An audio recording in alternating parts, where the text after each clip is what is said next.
And now something completely different. Good afternoon. I'm speaking to you live just outside I like to think balding is just God's way of saying, now let's see you get laid. Is it true that if you don't use it, you lose it?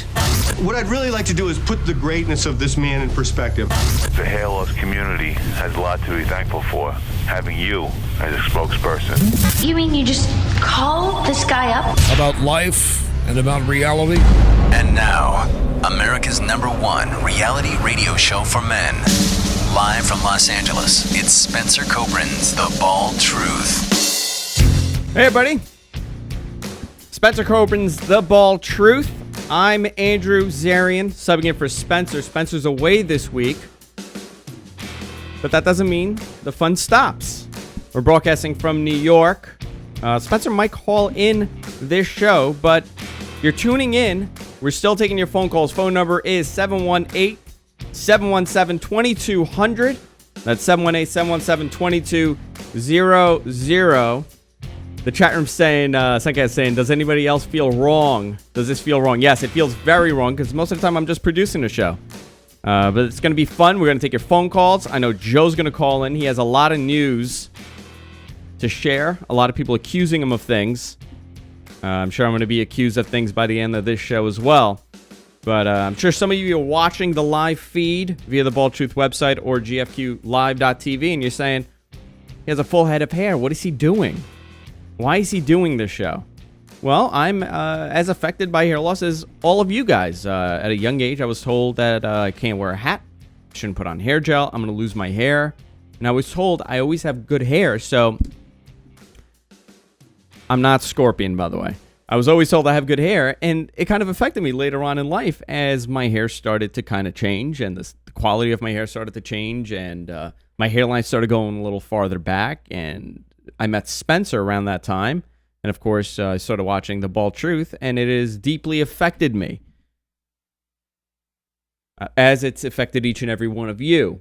I watch a show every week, and I get the phone calls, and I get the emails myself from people, young guys, especially guys my age, around 25, 26, 27 years old, that are emailing me, and they're telling me their stories. You know, it's an awful, awful thing. And today, I'm not going to talk about transplants. I'm not going to talk about the doctor's side of things.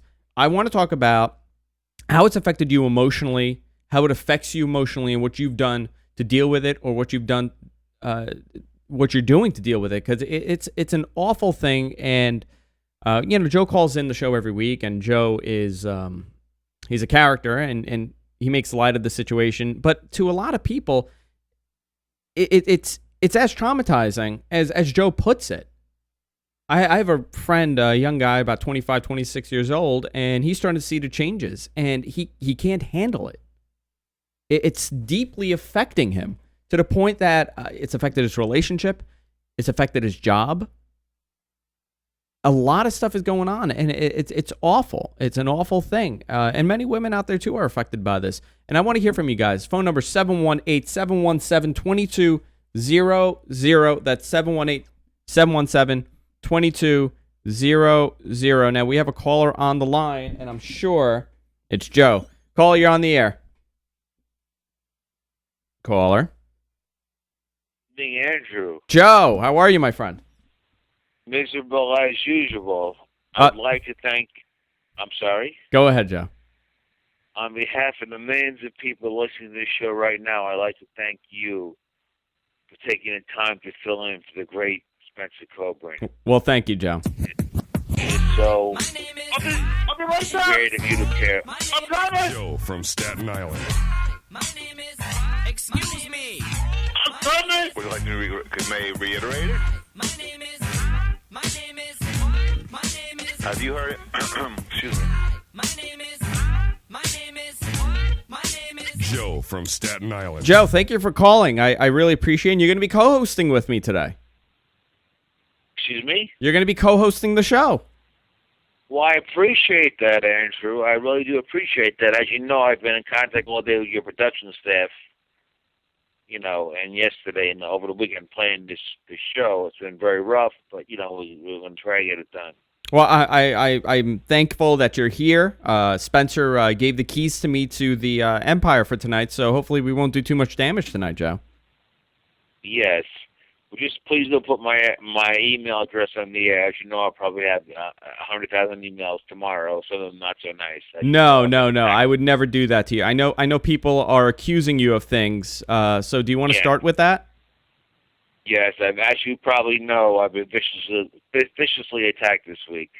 It's been horrendous for me to deal with it. I have increased my ingestion of medication to try to deal with this. So what happened? First of all, I just first of all, my good friends in the chat room, Norwood, Johnny from Ohio, FDR, and that's Tracy, and our special guest tonight, Joe Tronick, who I'm sure will have something to add in tonight. Well, people are accusing me of being a shill for L'Oreal, and I'm being paid a tremendous amount of money to promote the L'Oreal product. And I'm lying about it. And are you a shell for L'Oreal? What's the story here? No, I'm not. First of all, according to them, it'll be released September 22nd, not September the 2nd. All I said was there's a lot of real science about around this product. Is it effective treatment for hair loss? I have no idea. I don't have any inside information like these so-called cats on certain message forums, which I don't care to mention, who don't know a damn thing about what the hell's going on. We have Histion, we have Adirans, we have Folica, we have Allergid, we have Replicel. What's going on behind the scenes, I have absolutely no idea. And as you know, Andrew, I'm one of the leading hair loss experts in the country. And you are, and I'll tell you firsthand. I don't think a lot of these people that are going around and accusing people, I don't think they have a clue of what's happening. I've seen attacks on Spencer. I've been personally attacked by people claiming that I know things about certain products coming out, and I don't know anything. And Spencer knows as much as he's sharing. I mean, there's no big conspiracy here. I don't know about you, Joe. That might be true. I can't speak firsthand about your issue with L'Oreal. No, the bottom line is anyone who can cure this devastating disease, which I'll say again and again, is worse than cancer, is worse than HIV, is worse than anything. It is the worst disease in the world. I wouldn't go that far, Joe, with it. I think there are things, and it's hard to believe it. In this little bubble we're in, but there's things worse than hair loss, unfortunately, and it just goes down to how you're going to deal with it. There's two effective treatments out there, two only FDA approved treatments out there, and other than that, you really don't have much options other than getting a transplant or wearing a piece. I would use the word Andrew, effective. Very loosely. Very loosely, yes. Let me just clarify. It's effective in some cases. It's effective. Somewhat effective. But if that doesn't work, guess what? There's nothing else you really could do at this moment. There's only one cure for hair loss. That is castration before puberty onsets. And I don't think that's the right thing either. I'm advocating, as you know, I'm not a physician. When I was a young boy, 12 years old, I begged my parents to have me castrated. Because my maternal grandfather was in 07, I knew it was coming. But they refused to do it. And to this day, I hate them for it. So, Joe, for people tuning in that are new to the show, and every week we got new viewers, new listeners, tell them your story for people who don't know why you're so deeply affected by this. Well, we're going to need the rest of the program, Angela. Your production staff allowed me to take over those. No. I mean, we'll take. I'm going to dedicate some time to you this week. Well, the main viewers already know. Well, the bottom line is, I started. As you know, I've been a hair loss ever since I was like 12 years old, because my maternal grandfather was in 07, and I knew that my destiny was etched in stone. Well, my father, who I hate, is 84 years old, has a full head of beautiful hair. I saw him on Labor Day weekend, and it absolutely nauseates me. Your father? A man like that, yeah, I hate him. I mean, Andrew, can you comment on that? Do you hate him because? Do you hate him because of the fact that he has hair, or do you hate him for other reasons? No, I hate him that a man 84 years old has a Ronald Reagan head of hair. It absolutely nauseates me. I don't, Joe. But what are you going to do about it? I mean, you unfortunately were handed this card, and what are you going to do? There's nothing. In 2012, there's not a goddamn thing I could do about it. But Yeah. let me. I hate my father. I hate my mother for giving me Actually, I hate my mother for not aborting me at birth, for sentencing me to living life as a disease which I have no control over. But Joe, I mean, you have a family, you got kids. I mean, you've lived life. You had a good job. Yeah, I'm very wealthy, as you know, Andrew, but that doesn't make me happy. Yeah. You know what I'm saying? I know where to agree in the chat room. I should have been aborted at birth. You know where is on my team. But the bottom line is, Andrew, this disease goes on and on and on. But the bottom line is, people attack me and Spencer. The show's been on since 1998. As you know, I've been his first caller, Andrew. As you know that. Yes, you were, yeah. I actually knew Spencer before he was on the air, as you know.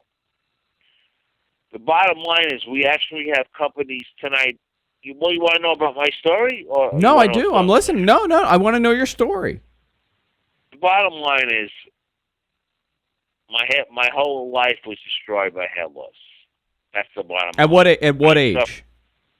Well, at 12 years old, I knew I was going to be a sufferer, and it actually started happening around the age of 17. When I became a sufferer. I actually became a sufferer at 17. I went to a hairstylist, and he said, your hair's thinning out. I really didn't notice it. And I took, doing one of those mirrors, and I went under a bathroom lighting, heavy lighting, and looked at my reflection in the back of my crown. Mm-hmm. I saw my crown was actually passed out. Hit my head in a bathroom sink. My parents had to call the paramedics. And you were that? I mean, that was it for you. You knew it was coming. I knew it was coming, of course, but not that soon. And my hair was really, but naked eye, you couldn't see it. Then I looked at myself in the heavy lighting and actually passed out. From then on, that was the day I died. In 1975. But how were you able to? And let me ask you this. And I know a lot of guys feel that way. I mean, a lot of people go through this. But you were able to start a family. You were able to get a good job. You were able to take care of your kids. I mean, regardless of some of the issues that you have, you were able to kind of move on and continue with your life. Yes, Andrew, but not knowing 1 second of happiness for 35 years, always being surrounded by this cancer, this terrible cancer on you every second when you don't know any happiness. You know what I mean saying, Andrew? No, yeah. People say you live half a life. No, you don't live half a life as a hair loss sufferer. You live 10% as a life. Now, I'm not trying to did it affect what does your wife think of this? What does Phyllis think of all this? Well, as you know, I was institutionalized several years ago for a month in a psychiatric institution, as you're aware of. My wife feels that I should be institutionalized at this point now in time, because I'm totally immobilized. Since I stopped working, I've become worse than ever. You know what I'm saying? What did your colleagues? Now you were a New York City police officer. What did your colleagues think of this? Did they know about the issues that you have with hair loss? Well, I got to work 3 hours early in the morning to change in a secret location within the precinct where no one could see me changing hats. And they knew, but they never really forced me to take my hat off because I guess they kind of maybe felt sorry for me because knowing how much I was really suffering. I don't know, Joe. I feel awful for you because it's such a thing where I've met you in person and you're a really nice guy, but everybody knows that you've been deeply affected by this. And I've said this to you many times. I've said this to you even on other shows where you call in on the free for all. I don't think the cure for hair loss will fix you. Yes, a lot of people comment on that. A lot of hair loss sufferers have said that once this problem is eradicated in the next couple of years, that I'll find something else to fixate on. Yeah. Well, and what do you think? What do you say to that? What do you say when people say this to you? No, Andrew. Actually, I'll be walking out in the sunshine and be able to live my life, be able to leave my environment, be able to walk outside, be able to actually walk on a beach, hear the birds sing, put my feet in the water, actually have a life. As hair loss sufferers, we have a life. What kind of haircut? What kind of haircut would you have if you had your hair back? I wouldn't have long hair. I'd have a normal, just a normal haircut. It's a normal haircut. You wouldn't do anything crazy like long hair or a mohawk? Well, probably I'd like to hair like you, Andrew, to tell you the truth. You're a beautiful boy, as you know. Well, thank you. I appreciate that. Person. You are very, very handsome. And by the way, you were in listening proceeding? Your face is very made up, Andrew. No, there's no makeup. There's no makeup. Justin put something on you tonight, your staff? No lipstick, no makeup, nothing. No bronzer, nothing. Look at this. Oh. As you know, I met you in person. You are a very handsome guy. I think you're more handsome in person than on the air. Oh, thank you, Joe. Thank you, Joe. Now, people are asking for news. You want to go into some news? Yes. Well, first of all, I want to castigate Eric on the baldtruthtalk.com. You accused me of making millions of dollars from, it's a tremendous amount of money from L'Oreal. I'm not on L'Oreal payroll. I don't advocate the product. I know nothing about the product. All I said was there's a lot of science behind it, and it'll be released on September 22nd. That's all I ever said. Did your staff investigate that, Andrew? We have not investigated it yet. We will be. Well, in October, we're going to have major announcements. We're going to have major announcements from Adirans, from Histogen, from all of the Allergan, from all of the big companies. My understanding is, I don't factually, I don't have all the information that my brothers on the other sites have, and I mean that very facetiously, because they're a bunch of, hey, can I use the word F on the air? Sure. Or would trigger an investigation? No, you can, Joe. They're a bunch of fucking idiots. They know absolutely nothing what's going on. Histogen, allergen, they don't know a goddamn thing. What these treatments can do. These treatments may grow full out of hair or grow nothing. No one has any idea, except the people behind the corporations. Which Andrew, let me pose this question to your millions of listeners. Sure. If you had the cure to baldness, you make I don't think billions, trillions of dollars, the greatest medical cure in history, would you be giving out information to message forums? Listen, if the cure for hair loss, whoever comes up with the cure for hair loss will be on Time Magazine. Will be on the cover of Time Magazine that month. Exactly. Cover New York Times, Time Magazine, CBS News, ABC News, not billions of persons on certain sites. Yeah. You know what I'm talking about. Especially one ran by the Oriental gentleman. You guys don't know shit, so just cut it out, all right? You're a bunch of fucking assholes. You make me sick. Oh, I'm sorry. I just get so upset by these people with their misinformation. No one knows shit. No, listen. The truth is, nobody knows. Nobody. The people on the forum, everybody's very involved in this, and everybody's getting really worked up. And we saw what happened with Replacel, where prior to their reports, people were saying that it's a failure, it's a scam. Some people are saying it's going to be the cure, and it's here. I think a lot of people are getting excited over certain things that are happening, but really nobody knows what's happening until it comes out. And when it does, that's when we're going to know if it's real or not, or if it's going to work. No, right now, Replicel's in testing, and we're not going to know for another year or two what's happening. But don't you agree, Andrew, that someone knows something? There's a lot of things that people know that we don't know. Sure, listen. You think you put them in message forums? No, they're not going to the message forums. I'll tell you that.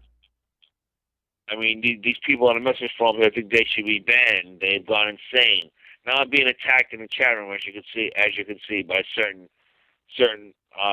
people. Really, some of my friends are attacking me tonight. I'm really upset about that. Oh, Joe, you got to ignore the chat room. Chat room's having fun. I mean, it's not funny to play people's lives here. You know what I'm saying? People say this is dead, this is dead, this is alive. No one knows anything. That's the sad part. I consider myself to be one of the leading hair loss experts in the world. Listen, and I'll tell you something. I don't know anything. No, I'll tell you something. If there was a cure, we would all know if there's a cure.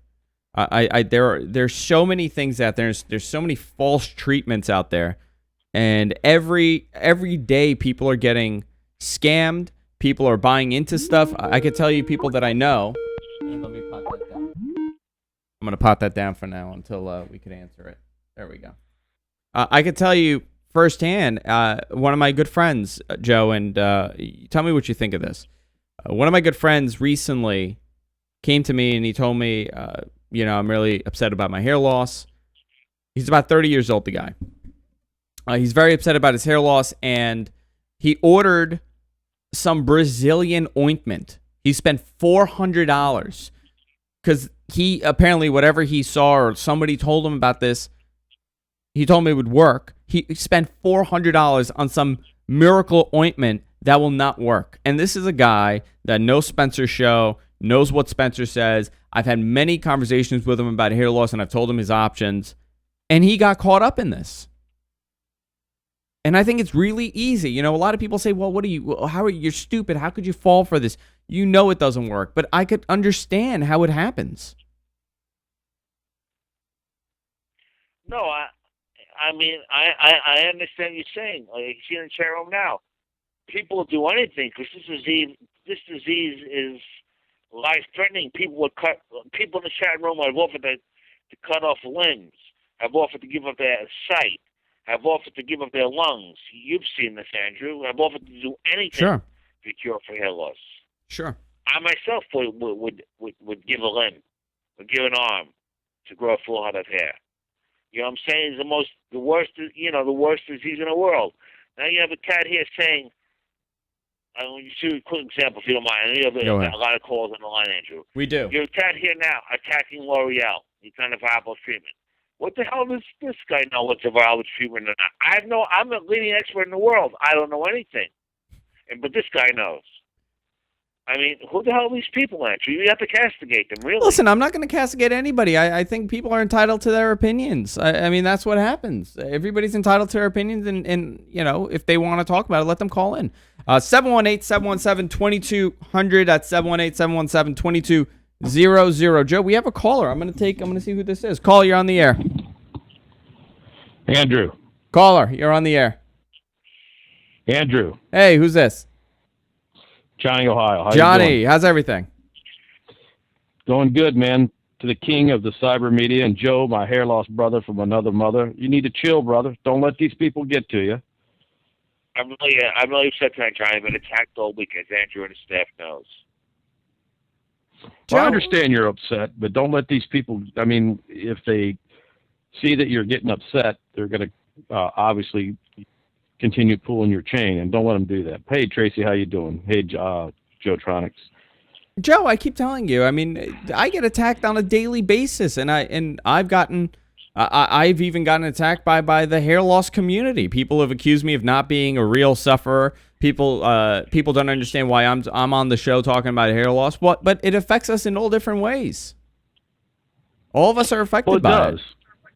It does. It affects a lot of people's confidence, and then there's a lot of people that are able to overcome it, and they use it as motivation. I'm not one of them, but I wish I was.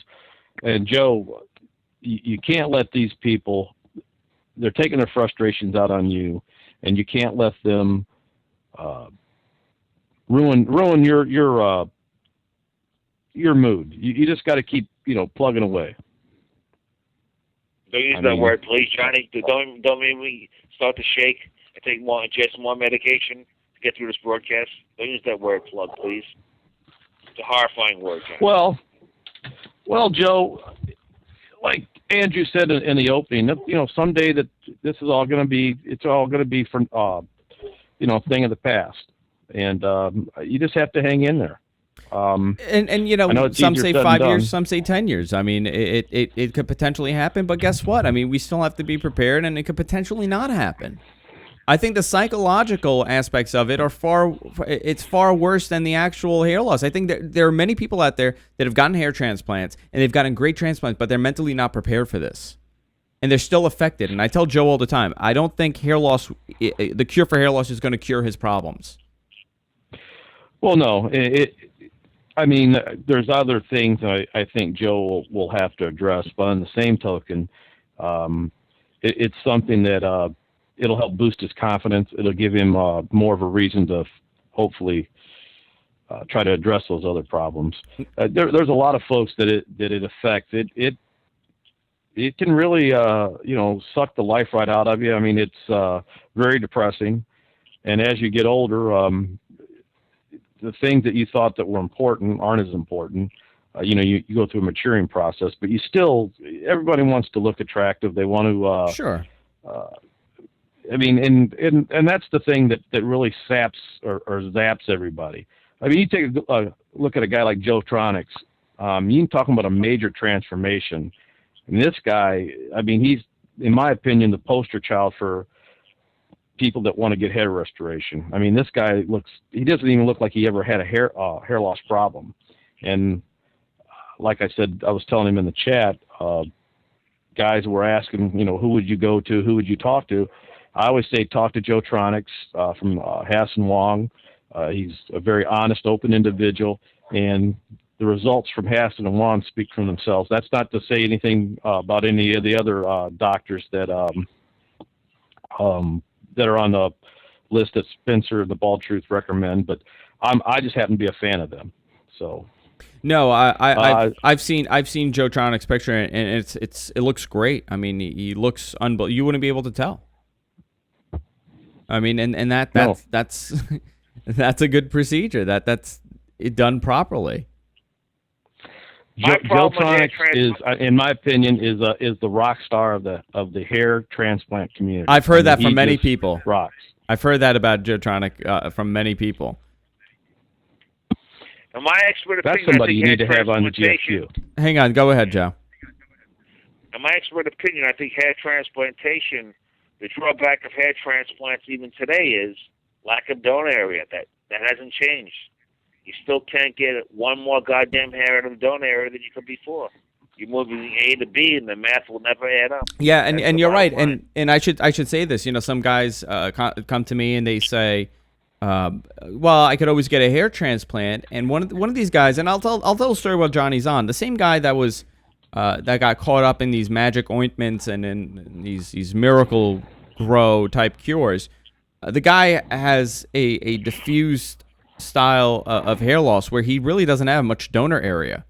So even a hair transplant is not an option for him. And we were sitting at a bar, and he's telling me about how he's having a difficult time dating because of his hair loss, and it's affected him. And he looked at me and he goes, well, I could always get a hair transplant. And I had to look at him and I told him, well, I don't know if that'll do any good for you. And it was devastating. Not a Norwood 7. I mean, he's getting there. I mean, he's almost there. Really? But it's very diffused. How old is he? Probably 28. Young guy, and a good-looking guy, really good-looking guy. But there's really not much he could do. He didn't catch it early, and I always ask him, I'm like, well, why didn't you try, Propecia? You didn't try Rogaine? He goes, well, I had a girlfriend at the time, and it didn't really bother me. But now that I'm a single guy and I'm going out there, it's always in the back of his head, in the back of his mind that I'm dating. I'm on a date with this girl. Why am I not going on this second date with her? I think to a lot of people, that's not even a consideration. I think a lot of people are looking for good people, and they want to be with someone they could kind of relate to. But I could kind of understand. I would be extremely concerned with that too. Are we not going on the second date because of my hair loss? Well, think about it. I mean, you and Jess have been together for quite a while. Just think if something, God forbid, were to happen, and you were out there back in the dating world, and you were in the same situation that your friend's in. Oh, it'd be devastating. I mean, well, it would. And it depends on how you deal with it. The doctors that the Bald Truth recommends through Spencer's site, and through his due diligence he's done to vet these doctors, they're either going to tell you are a candidate for a hair transplant or you're not. And there's a lot of really unscrupulous doctors out there that screwed Joe from Staten Island and myself over, that all they're in it for is the money. So you have to do your homework.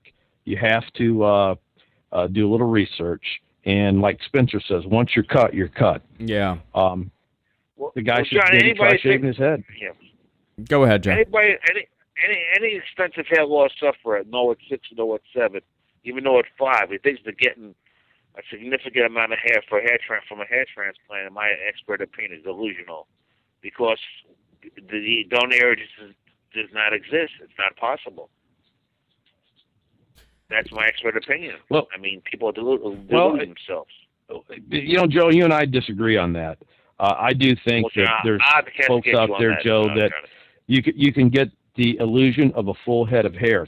We'd all love to have 30,000 hairs, but you look at Joetronics, you look at Bob Mann from the Hasson Wong, and you look at others through Dr. Rahal.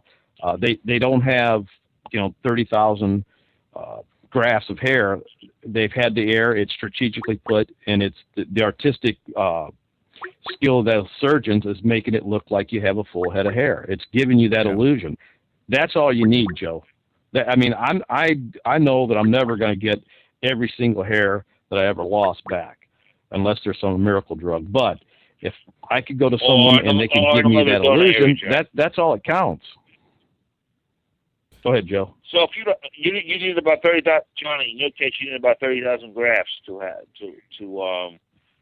a full head of hair back. Well, sure, Joe, but that's impossible. I guess today. I guess I'm trying to be realistic. I mean, you have to sort of be realistic in what your goals are and what you want to achieve. If you could get the illusion of a full head of hair, would you do it, Joe? Yes, but that possibility does not exist today. I disagree. I disagree because I see some of the doctors out there that are given that illusion.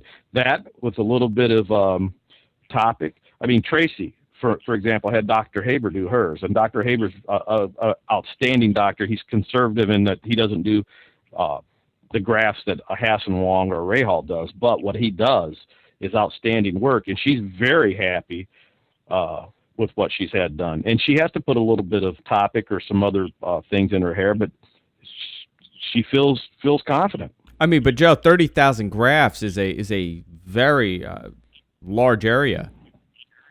Well, that would cover no at 6 back to full density. But I would love to know the statistic on the percentage of people going in and what level of hair loss they're suffering from. I would love to know that. Well, that's a tough. lot of no at 6s and no at 7s are not candidates. They're not candidates, no, because there would be no way to fill it up because if they don't have the proper donor area or the hair loss is too far along. Luckily for me, I have a pretty decent donor area, so. You're a great donor area. You want to know how sick it's gotten?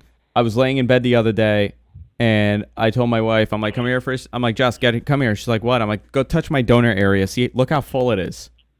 And she just walked out in disgust at that point. Dude, I keep telling you this.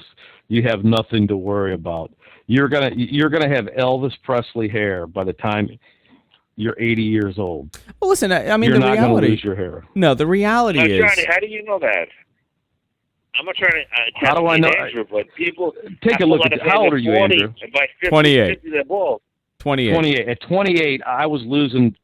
I had quite a bit of hair loss at 28. In the but crown, I'll tell you something. I'll tell you something, Johnny. The last year, I have seen my hairline go farther back. The last year, I've seen thinning in the front. I mean, these are things your hair, and you're able to kind of rig it in a way that it's not as noticeable like on camera. Unfortunately, with high-def cameras, you could kind of see it in the front thinning a little bit. But I mean, I've seen doctors. And they really, I'm not a candidate for a hair transplant, obviously. And I was on Propecia, and the last time I went to a doctor, they turned around and they said, well, I wouldn't even give you Propecia at this point. That's what I'm saying. I don't think that you may have some hair loss. I mean, and that's usually, that's normal as you get older, but I don't think you're ever going to have to worry about, the type of situation that I'm in or that Joe's in. And I hope you don't, put it that way. I really do. I hope you have the Ronald Reagan hair. I'll have to castigate you. My cousin kept a beautiful head of hair till 40 years old. Then he hit 45. He was an 0 at 6 within 5 years. Johnny, no. Well, no Joe, one, no one it's amazing. I know a guy that had hair like that too, and if he is Norwood, he's probably a 6 now. I would call it, and he had the thickest hair maybe 7, 8 years ago. And I see what you're saying. Yeah, it's possible. It could happen. No, and at this Very age, possible. At this age, I'm coming close to 30, and this is when you start seeing these drastic changes. I was just talking to somebody prior to the show, and I was telling them, I saw a guy about 3 years ago, good-looking guy, tan, great shape, great head of hair. I saw him recently, and I have to tell you, I mean, he's almost unrecognizable, and the amount of hair loss that he's had over the last 2-3 years is mind-blowing. I mean, this was not a gradual thing, because there's some people that you see at a young age, and you know that their hairline is a little farther back, and they start thinning slowly, but it happens to some people, where within a year or two, a lot of it is gone. But, I look at your hair, and, I just don't, I mean, you definitely got some conditioner or something in there that keeps it, in place. But I just don't see it happening to you. I really don't. And I hope you never have to experience anything like I'm going through, or any of the rest of us in here that are going through. So if the worst thing you can do, Andrew, is worry about it. I wouldn't even, the more you worry about it, the worse it's going to get. I'm not saying not be concerned about it, but, hell, if I was at your age, if I'd have had the head of hair like you had, man, I'd have been on cloud 9. Well, I appreciate that. Well, if Andrew ever you are the king. You are the king of the cyber media. So if anything happens, you've got to get with Spencer and get a haircut. Listen, I'm in good hands. I'm in really good hands. I'm with Spencer, and Spencer and I have had this discussion. He says that there would be no way if I started losing my hair and I got a hair transplant, regardless of how much hair they're able to put in me, I would still not be satisfied, and I'd be that guy with the jet black piece on at like 80. Well, yeah, but you need pull about it off, 60,000 grafts to restore the hair that you have on your head right now. That's not good. Impossible. That's not good, guys. How about we take a little break? I'm gonna go grab a drink. I don't know what I'm doing here. I'm doing the bald truth, and I don't have a glass of wine with me, and I feel out of place. I feel like do I have time to rub one out, gentlemen? It'll be a quick break, so I don't know how fast you are, Joe. That's more than I need to know. Maybe I'll call my wife in. I don't know. Maybe you can. Maybe you could call your wife in. You're hanging out, Johnny? Yes, if you'd like, I would. I'd be honored, Johnny. To. All right, guys. You're listening to Spencer Kobren's The Bald Truth. I'm Andrew Zarian, subbing in for him. We'll be right back after this. We're back, everybody. I got my wine. You can't do the bald truth without having a drink. That's what I've been told. A wise man told me that once. Phone number 718-717-2200. I'm Andrew Zarian, and I'm in for Spencer Kobren. And we have our two callers on the line. Hey, Johnny. Hey, Joe. Yeah, Andrew, you should try. I do the bald truth. I really don't drink. I take pharmaceutical agents. Oh, no. More effective. No, I'm trying to be as lucid as possible for this show. Well, don't I seem fairly lucid? I'm just calm. I have to be lucid, and I even got the same station that Spencer plays. I mean, I'm doing a honor to him. The hair bands. Well, yeah. I hope Spencer, wherever he is, I don't know wherever he is. For security reasons, obviously, he wouldn't tell anybody. I just hope that he calls in. It'll be a very rare treat. Maybe I could get him on the line. Maybe I could do something. What do you think? Well, I have a cell number, so do you. But you got the power. On his vacation. Oh, I'm not going to bother him away. I mean, I felt bad because we've been working on some stuff. We worked together for some other projects, and I've been having to bombard him with messages. Hang on, I got a call. Let's see who this is. Call you on the air. Spence. Hey, man. Hey, what's going on? What's happening, guys? Holy shit. Hey, Spencer. I cannot believe that you are so good at the show. After 13 years. You're not hosting it. It's an incredible feeling. I'm so glad that I can rely on you now. Well, thank Jesus you. Christ. I appreciate it. Coming from you. You know what's funny? I was messing. I'm like, how's the show going? He goes, it's good. It is good. I've been drinking all day. I'm basically on vacation. I've been out in the sun, just enjoying myself, trying to relax. And I come back, and there's like this, young Guido doing my show. Well, you know how Johnny Carson used to go on vacation, and he used to have guest hosts. So I guess that's absolutely. Yeah, I'm like the new Johnny Carson. I'm the Joan Rivers of the Bald Truth. Look, I'm weaning this guy. I'm not weaning. Is it weaning? I'm basically letting him, kind of feel his oats and get used to doing the program, and eventually I'm just going to give it to him. Listen, I absolutely love this show. I love doing it. And as he gets more concerned about his hair loss, because obviously he is, I could hear it. I hope he never really has to deal with it. I got to give the guy something to do. Hey, Spencer. What's happening, Joe? How are you? Mister, but will you have instruct Andrew and the staff to keep me on? I need the work, man. Oh, absolutely. I mean, the Bald Truth is nothing without Joe from Staten Island. It's hysterical. Joe Tronic in the chat room says, the first time I've caught a Tuesday night show and I get Andrew. Sorry, man. Half off Tuesdays. What can I tell you? No, I think Andrew he has to study up a little bit. I'll give him some crib notes, and he will be rocking in like a week. No, listen, and I'll tell you what it is. He's already got his shit down. I don't want to step on anybody's toes. There's a lot that I want to say, especially about hair transplants and certain doctors, but I'm keeping my mouth closed. I don't want to say it. Why not? Go ahead. No, I don't want to rock the boat. I don't want to deal with it anymore. No, I don't want to say it because I know what kind of crap you deal with, and I see all the accusations. Well, listen, you know what? I mean, I think I want the Bald Truth to continue. Frankly, I don't know how much longer I'm going to be doing it. I'm 47 years old. I've been doing the goddamn show for 14 years.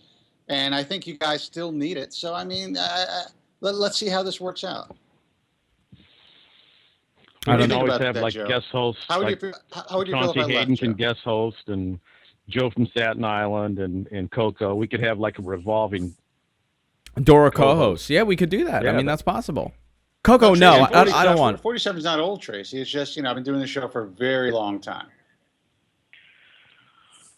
Well, Spencer, yeah, but that means did you hear if you're doing this show that long, that means that you've got a following and people listen to you, and you've got a good track record. Because if it was a show that didn't have any substance, you would have made it 1 year. So you need to look at it like that. And I appreciate that. But look, the Tonight Show is still on the air, but Johnny Carson's no longer hosting it. Right? Jay Leno's doing a great job. But he retired at 70. He did. I'm not saying I'm retiring from broadcasting, but there's a possibility at some point I will retire from the Bald Truth. We'll see. No. Well, you ever get a goddamn cure? Then, hang on, Joe's about to jump off the ledge. Joe, what was that? No. Spencer, did you hear that guy, Eric, who accused you of wearing lipstick, is now stating I'm making millions of dollars from L'Oreal? Well, I thought that you were, Joe. No. You know what, Spencer? Look, Joe does. I am wearing lipstick. And you're making millions of dollars from L'Oreal. Let the cat out of the bag, for crying out loud. Spence, Joe does constantly remind us all that he's very wealthy. Yes, I know that. Well, I am wealthy. I was blessed with money, but not with hair. I don't know, man. I thought my group of people, the tech following, was a little nutty, but I'll tell you, the stuff that you get accused of, and the things that I've been accused of, by association, I've been accused of being a Merc agent. Well, yes, of course. Just through because association. you're attached to this crazy show, people are going to accuse you of stuff. Johnny's right. I mean, you should definitely have Joe on. It's not Joe Tronic on as a co-host at some point. Yeah, I would love to do it. I mean, whenever you go out, whenever you're away on vacation, I'll have different guys on as co-hosts, and they'll hang out.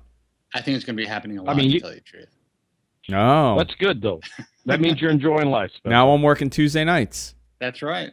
That's right. I'm going to put on my lipstick and my makeup and go someplace else. Let me ask you, when you see that, what is your first reaction when you get accused of wearing lipstick and makeup? And because if it was me, I mean, that's like a normal day for me. I constantly get accused of wearing makeup, and I tell everybody on the air, yeah, I put on a little bronzer every now and then. Look, you got to laugh at that shit. It's great. Like I say, when they stop talking about me, that's when I have to worry. I'll tell you, Spence, this wine is really good. Good. Well, listen, enjoy that. You need a slightly smaller glass, though. I'm sorry. Is this bridge and tunnel? Look at this thing. It's a little bridge and tunnel. Look at this thing. No, it's actually not. It's a nice wine glass. But listen, guys, I'm going to run. Common Law is waiting for me. We're going to have a little go down to the bar and have a couple of drinks and enjoy life a little bit. But I wanted to stop by and let Andrew know that he's doing a great job. Joe, as usual, doing a great job. Guys, like I always say, there's life after hair loss. So try to enjoy your life because that's what I'm trying to do. Happy belated Labor Day. Thanks, guys. Take care, Spence. Where's the real Scorpion tonight? I don't know. See him in the chat room. I don't know. Maybe he'll call in later. Oh no, he won't. No, Scorpion's not. You know what? I would love to talk to him. That would be interesting. I would love to talk to him one day. That would be interesting. Yeah. Studio looks great, by the way. I think you should definitely keep the Bald Truth imaging behind you. You know what's funny? I when I put it up, Jessica walked by the studio and she goes, "Is that Lon?" Oh. That's hard. Yeah, I said, "Yeah." That's horrible. Yeah. Poor Lon. Yeah. Poor Lon. All right, guys. All right, Spence. Have a fun night. And Johnny, man, thanks for hanging out with Andrew. I think he definitely appreciates the company. I do. I do appreciate you it. too, Joe. No problem. Bye, Spence. All right, guys. Take it easy. God bless you, man. You're God, Spencer. Spencer's a good guy, man. Good guy.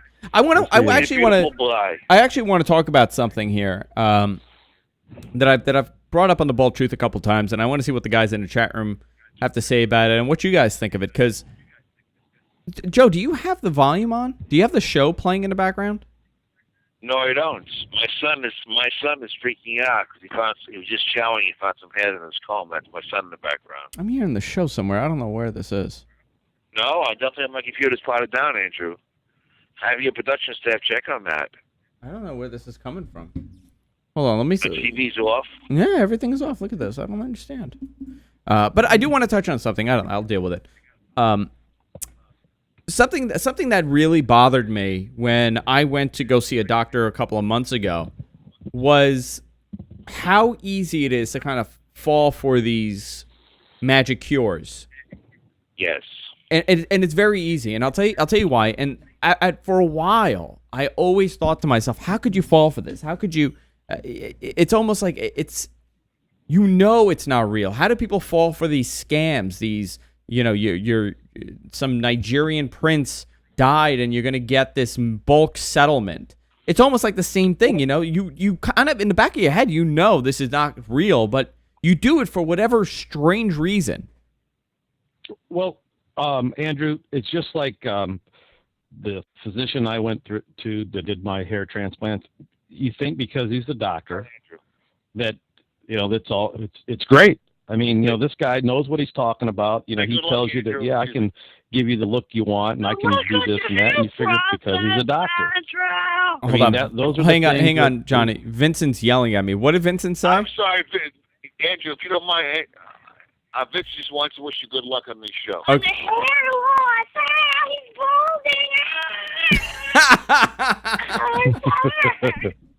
Oh, that kid is going to kill people one day. Yes. A lot of people. A lot of people are going to be dead in that basement, I'm telling you. You could do a show on that. Yeah. You could do a whole show on that. I'm telling you. I know. A gold mine right there. There's a gold mine there in Staten Island, and you don't know it. Oh my God! There's a multi-million-dollar reality show. The Jersey Shore just got canceled this week. I think they should replace it with Joe from Staten Island. It would be bigger than American Idol ever got. Oh my God! But let me get through this, Joe. Let me say the story, and you guys tell me. I'm sorry. Let me shut up. I'm sorry. No problem at all, Joe. I apologize. When I went to go see a doctor a couple months ago, and a very nice guy, and he did a whole densitometer thing on me, and he looked at my hair loss, and I was sitting in the chair, and I knew what I was getting myself into when I walked in there. I was prepared by Spencer. I'm prepared by the chat room that we have here. I'm prepared by Joe. I'm prepared by Johnny. I've been following the Bald Truth for so many years. I kind of know what to expect. And this is someone that I knew what I was getting myself into when I went to go see him. So I go to see him, and I sit down. Very nice guy. We were talking about, we even talk about the bald truth a little bit. We talk about hair loss. I tell them about my history, what I think of hair loss, what I want, what I think is happening to my hair. So they did a whole densitometer test, and they look at my head and they go, "Oh yeah, you know what? I could see some of the follicles aren't growing back. These are dead. These are matured. These are intermediate. Whatever they were calling it." And at that moment, when he put it on my head, the densitometer, and he's showing me my scalp, this guy, regardless of what I know about hair loss and how informed I am and how prepared I am, he could have sold me any kind of magic cream, drop, pill known in existence. At that point, he could have done it. And it's something that happens to a lot of people. It's almost like you build this wall up and you know what you're getting yourself into and you do the research. And it just crumbles the second you are told, yeah, you're losing your hair. Oh, I know. It's like they pulled the rug right out from under you. Yeah, I mean, like, they really do. stomach. And the sick thing is you kind of know what the answer is. Like, I know what the answer is when I went in there. I've spoken to Dr. Bauman many times on the air. We've even done like a densitometer test on the air. I mean, I kind of know what I'm getting myself into. And I went and I sat the second you sit down on the chair, and you could call people idiots all you want and you could criticize them for falling for this, but the second you sit in that chair and the doctor looks at you and says, "Yeah, your hairline is starting to go," at that point, and you could be sold anything, and people will buy it. Luckily, in my case, I'm a little bit more informed than the average person, and the guy is an upstanding doctor, and he wasn't going to try to sell me anything at that point. But it could have happened, and this is what happens to a lot of these guys. They go and because the guy is a doctor, they think it's credible, whatever he's selling. Obviously, it has to work, and they kind of fall for it. That's what happened to me with hair transplants in the 90s. The guy was a plastic surgeon or cosmetic surgeon. I know there's a difference, but if you haven't done your homework and you're young, you're naive, and you're desperate, you fall into the trap. And like Spencer says, once you're cut, there's no turning back. Yeah, the same thing happens with plastic surgeons. You're absolutely right. One of my good friends, Dr. Andrew Clapper, plastic surgery at the Stars, he's a phenomenal plastic surgeon, and he tells me all the time how much repair work he has to do from cosmetic surgeons that they're not that credible, they're not that good, are performing 30, 40, 50 boob jobs a day, and it's like an assembly line, and they're botching half of them. And the same thing happened in hair. Look at how many Hollywood celebrities have had plastic surgery done and they look terrible. Priscilla Presley, Kenny Rogers. I mean, I could go on and on and on where people, it's noticeable what they've had work done. I mean, those doctors that they've went to, their work is actually being put out there in the public eye because of the exposure. But imagine, the people that have had work done that you don't know, because that work has been excellent work. I mean, it's like a hair transplant. You know what a good hair transplant is one you can't detect, like someone on Joetronics. And that's what you want. Anybody was out there. That's what you're looking for. FDR said Mickey Rourke, what a mess he is. I mean, Mickey Rourke was like he was the sex symbol in the 80s, and now look at him. I mean, he looks terrible. I mean, and he doesn't look like the guy that he just looks transformed. Yeah, I mean, he's a great actor. He doesn't even resemble himself at this point, and that's the scary thing about Mickey Rourke. But so many guys, I'll give you one example. One of my closest friends, Chauncey Hayden from the Howard Stern Show, got a free hair transplant from Dr. Hitzig years ago. And, it looks like he was in a car wreck. I mean, exactly. It's so bad. And you know what? He's one of the lucky ones. It doesn't look as bad. Steve Grillo, another one of Spencer's friends, and from the Howard Stern Show, Spencer actually got repair work done for him. He the back of his head is just awful, and these are just what is it? And he's still bald, yeah. But these are two people that I know personally that have been damaged. Another one of a close friend of my wife's brother had work done by Hitzig. And I believe somebody else. I forgot the doctor. I don't want to accuse the wrong doctor, but he went to Feller and he got it repaired, and it was a lot better. Well, that's the reason we have these young guys that are calling in, that are on the message forums, that are in the chat room. I tell them, do your homework. I know you're depressed. I know you're desperate, but do your homework. Wait until you get a surgeon that has done top-notch work. You've seen his results. You actually see the patients that he's worked on person. Those are the people you go to.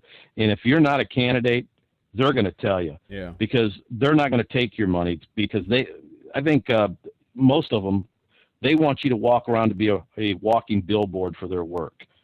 And that way, if let's say someone comes in to see a doctor, and they say, hey, here's a phone number, call one of my patients, they'll talk to you and show you the results. The results will speak for themselves. But, like Joe and I have been butchered. I mean, it's you wouldn't believe, it's not so much the money that was spent, it's the results that happened. And I'll tell you this, and I'll tell you guys this, you guys got it done early on. I'm not too sure about you, John. I know Joe got it done, in the 90s.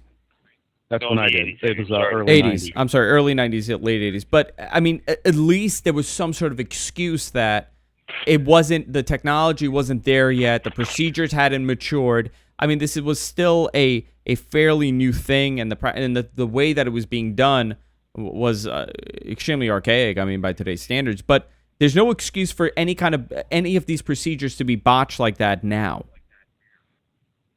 To see these procedures being done in 2012, and it's just awful. I mean, awful procedures.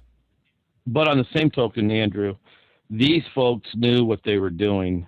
When I say folks, these doctors knew that they weren't doing hair transplants that looked natural. They knew they weren't. They knew exactly what they were doing, and yet they kept doing it. And there's no excuse. If I'm painting a car and you see that I'm doing shitty work, and I know I'm doing shitty work, I mean, I'm not going to go in there and hang a shingle out and say, hey, you know what, I'll make your car look brand new. I mean, you know if you're doing bad work or not, So it's just, these doctors butchered a lot of people. They ruined a lot of lives. That's one of the reasons why I come here to this show. If there's somebody in here that they're really unsure about, give people like Joe Tronic a call. Give people like Specs a call. By the way, Joe Tronic is going to call in now. Joe Tronic is about to call in, so. Okay. Yeah, I mean, these are guys that have gone through it, and they've had good procedures done. I mean, it's extremely reassuring when you see guys like Joe Tronic and you see what the outcome has been for them, and the other side is someone like Chauncey Hayden, which I mean, he says the procedure actually damaged him more emotionally than the actual hair loss. Well, yeah, and these guys have no reason to BS you. I mean, they're either gonna refer you to the physician to say, and the physician's either gonna say you're a candidate or you're not. They're not gonna lie to you that you're gonna get this full head of hair. They're gonna be upfront with you because that's all they do. I mean, that's Johnny. Excuse me. Nobody gets some full head of hair, Johnny. Nobody. I understand that, Joe. Again, I know you and I go back and forth with that, and you've been castigating me, and I can understand that. Joe, it's the illusion of a full head of hair. I mean, I know that I'm never going to get the hair that I lost back. I just want the illusion. I want to be able to go out and make it look like I have it. I mean, let's face it. You're never going to get back what you've lost in your youth. You're just not going to do it. I mean, that's just father time. But if you can unless we have a lipid donor area or follicular neogenesis. I'm sorry, John. I understand, and yeah, I agree with what you're saying. And if there's a way that they can regenerate your donor area, that's fine. But I'm just saying that if I could go and feel comfortable without having a hat on, walking around, that's all I want. I just want to be comfortable and, like Spencer says, live in my own skin. I don't think that's much to ask. I think it's extremely difficult for many people. I mean, I think what does a lot of damage is going in for a procedure of any sort with a certain expectation, and when you come out, you may be worse than you were when you went in. I mean, let's look at the other aspect of this. Look at Hair Club, for example. There are people that have gone in there thinking they're going to get a head of hair. They have no idea what they're getting. And I can't speak firsthand. I've never gone to them, but I know stories from plenty of people that we get the emails all the time that said, they went in at the height of this whole Hair Club for Men thing, where people, the commercials were everywhere, and this was it. And they went in there not knowing what they're getting. They thought they're getting hair, and until they sat in that chair, they shaved their head and they slapped the piece on them. They had no idea what was happening. And now you're committed. Well, and you're done then. Like you said, you're committed. And like Spencer said, this is like a multi-billion-dollar BS industry. Sure. Yeah. And it is. I mean, they're not preying on, they prey on people's emotion. That's what they're on. It's the emotional aspect. If men and women had the resources back in the 80s and 90s that we have now, you wouldn't even had 90% of the hair transplants, because you'd have seen the exact results. Most of these guys and ladies would have never went in. Johnny, hang on. We got a caller. Let me add this. Caller, you on the air. Caller. Hey, it's Joe Tronic. Hey, Joe Tronic. What's going on, man? Not much, Andrew. How are you, buddy? Thank you for calling in. Yeah, pleasure. Thanks for doing the show. Thanks, Spencer, man. I'm extremely grateful that he asked me to sub in. Yeah, you're doing a good job too. I'm still here at work, and I've been listening and watching while I'm doing some emails and stuff. And you're doing a good job, sir. Fine job there. Thank you so much. You're welcome, Johnny. How are you, buddy? Good. How are you doing, Joe? Always good to hear you. Yeah, good to hear you too, man. How's life? Life is good. I mean, I wish I could wish my life away. I wish I had a full head of hair. I wish I had this and that. But all in all, life is good. I've got my health. You got everything. You got everything, and it's something I learned a long time ago. Is if you can get past your little own short, what you seem to find as your own shortcomings. If you can just look past that in yourself, then everything else just opens up, and the problems just seem so much smaller. Well, it is. Sometimes you have to.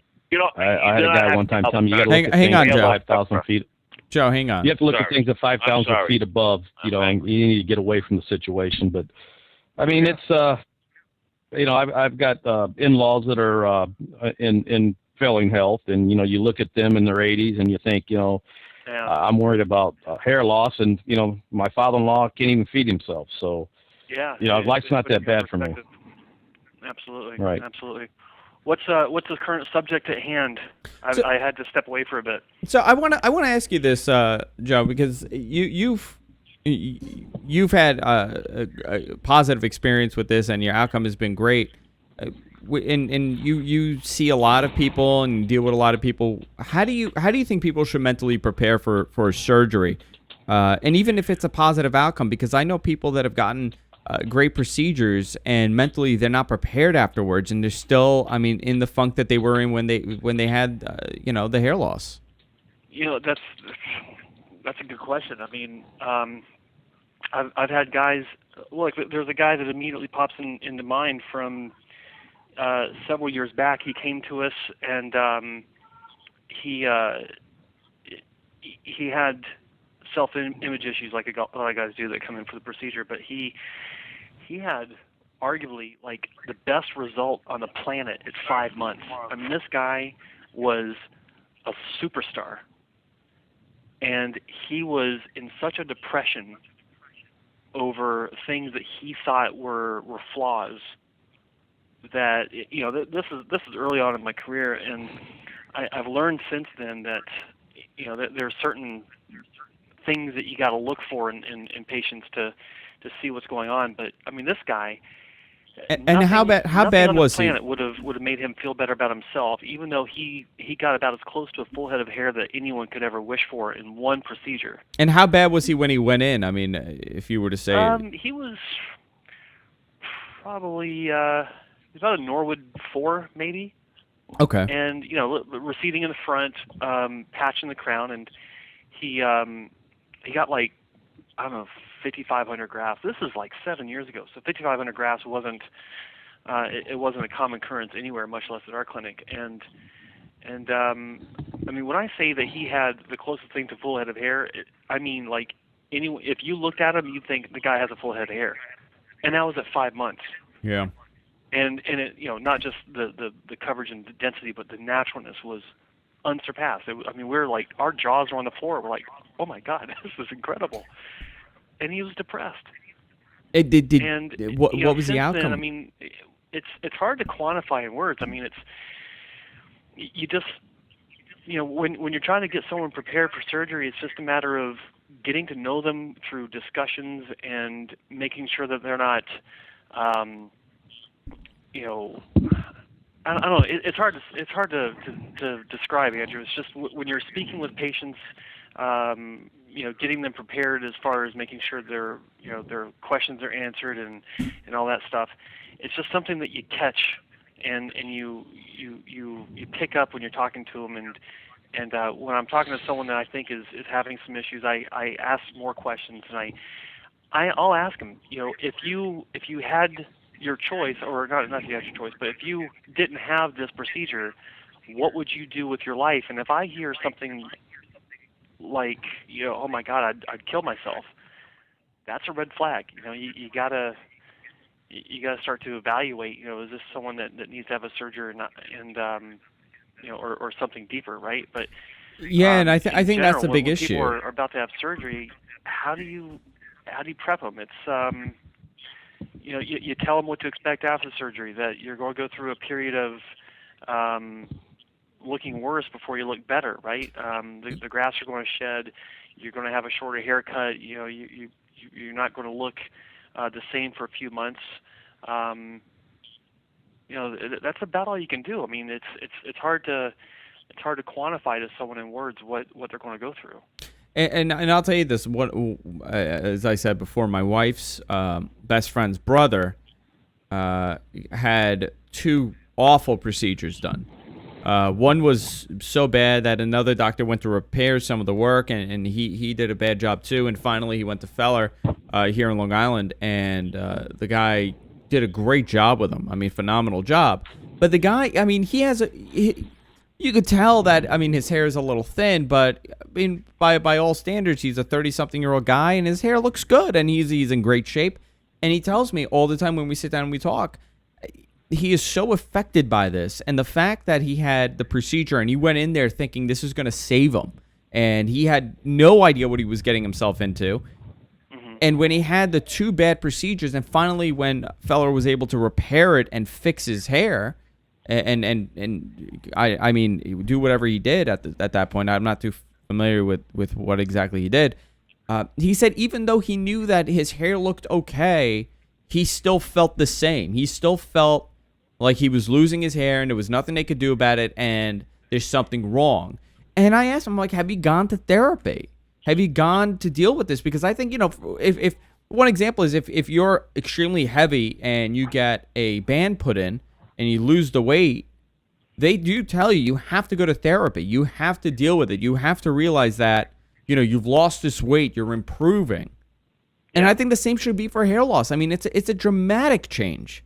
It's a dramatic change to your appearance when all of a sudden one day you have hair and you go and you get these procedures and, whatever graft amount you're doing and it fills up your hair, you're going to be affected by this.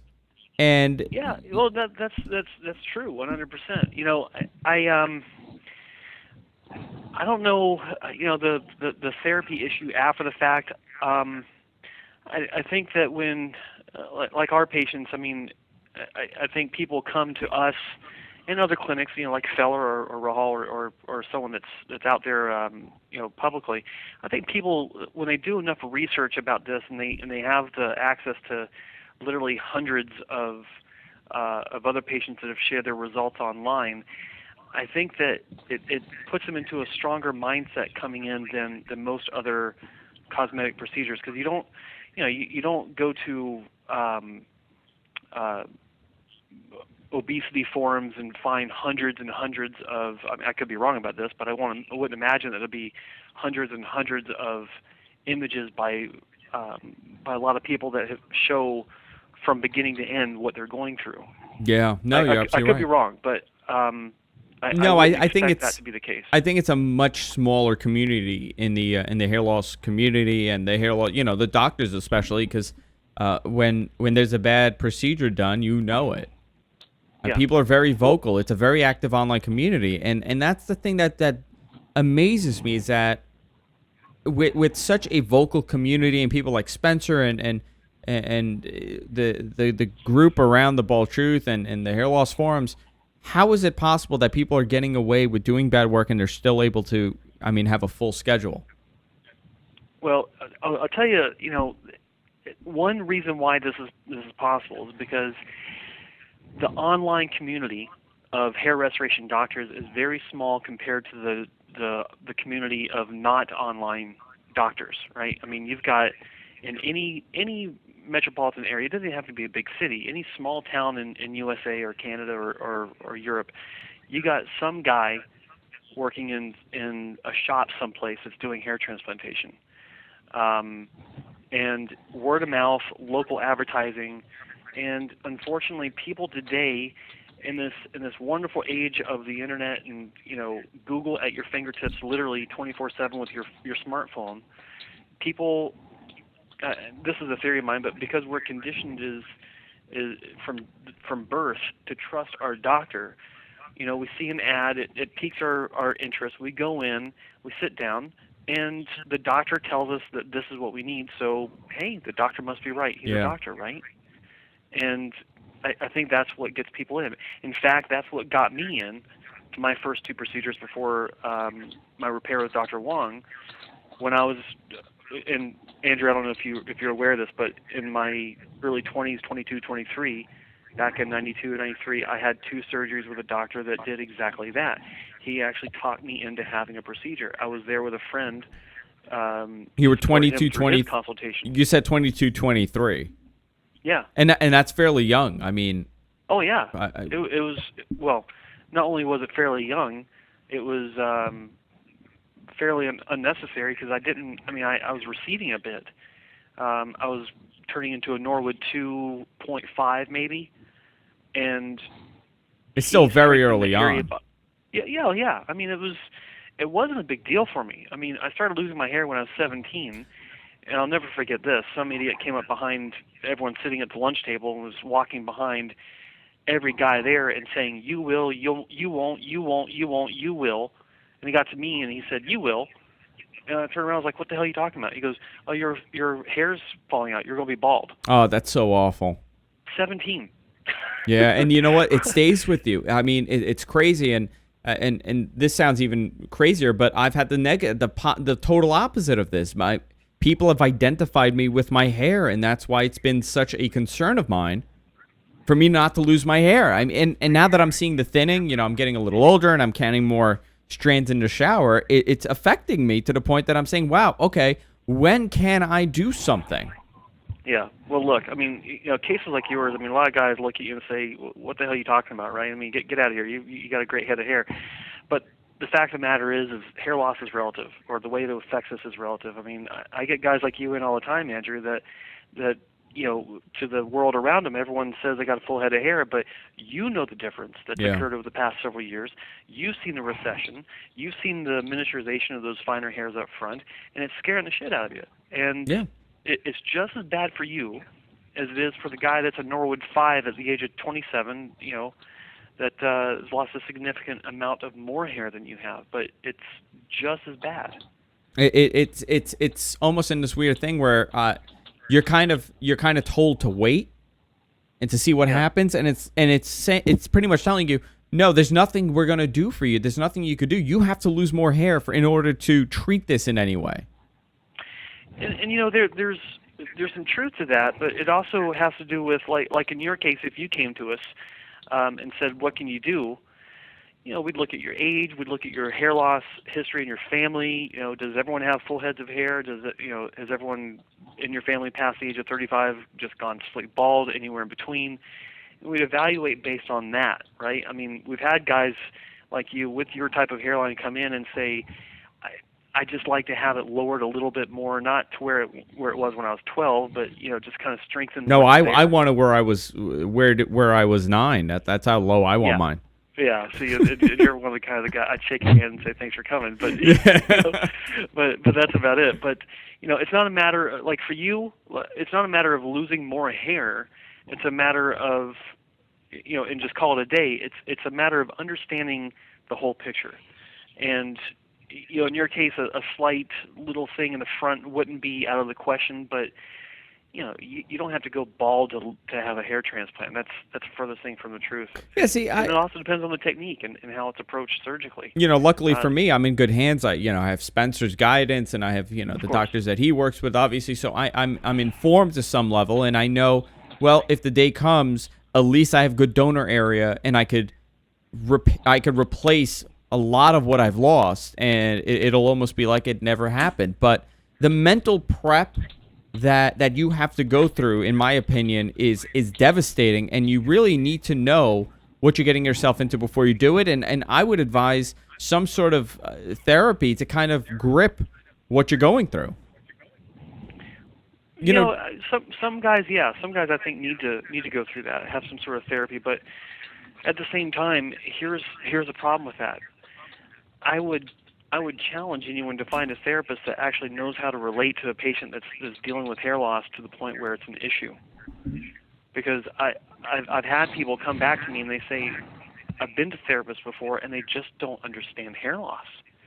They don't get it, They just don't understand the issue. And, at first I was kind of like, well, it's trauma is trauma no matter what. But as I've heard more and more people talk about this, it's like, yeah, you know what?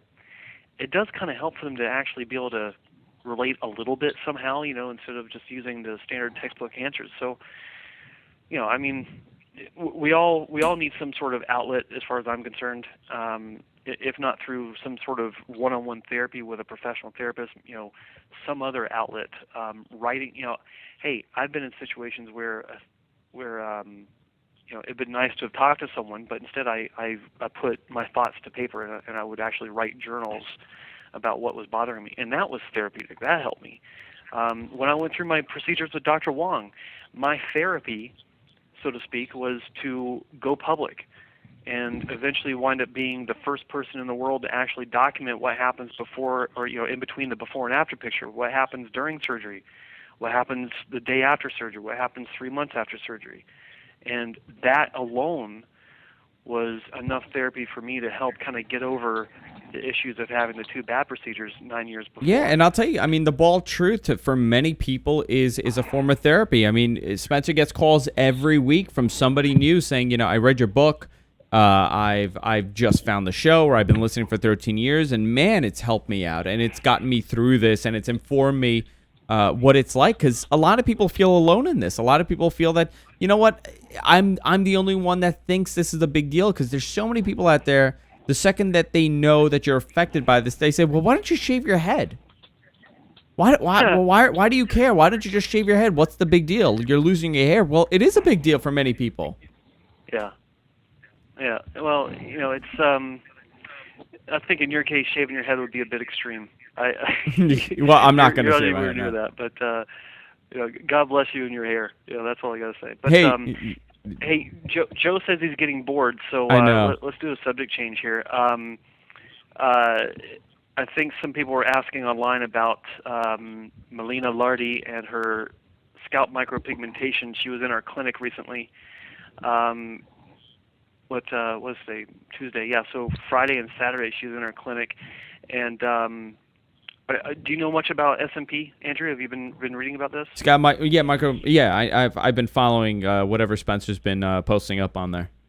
Yeah, so just to bring you up to speed, back in March of this year, I was in Italy with Dr. Hasson and one of my colleagues, and we were doing consultations, and Malina found out that we were there, and she knew about us and our reputation, and she wanted to come meet us.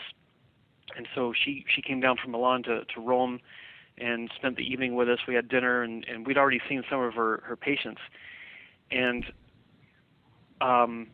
when I got back from Italy, I mentioned her on this show as a possible alternative, because people have been talking about SMP from the various clinics out there, and I hadn't seen anything that was viable. I didn't see anything that was worthwhile, and it was kind of concerning for me, because I saw it as just another procedure that people potentially would rush into based on false promises and blurry pictures. Well, I saw a lot of this on my last trip to Europe, where patients had SMP, and in my opinion, it just did not look good. But then I saw the results from Malina.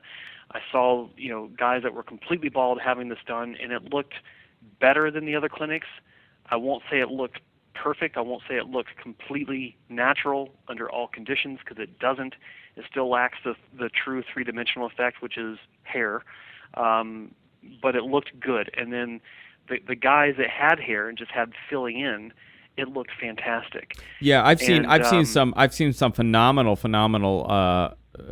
pictures, and I've seen some not so great. Looks extremely cartoonish and animated, almost to the point that they've restored this imaginary hairline. But some of these pictures that I've seen is phenomenal. Well, the problem overall with SMP is that basically every one of those clinics that I'm aware of have a permanent procedure. Once it's done, it's done. You're basically effed if you decide you don't want it. And the only way to get it out is laser. What attracted me so much to Beauty Medical's technique is the fact that it is a temporary solution. And when I say temporary, I mean they say it will fade over the course of 1 to 2 years.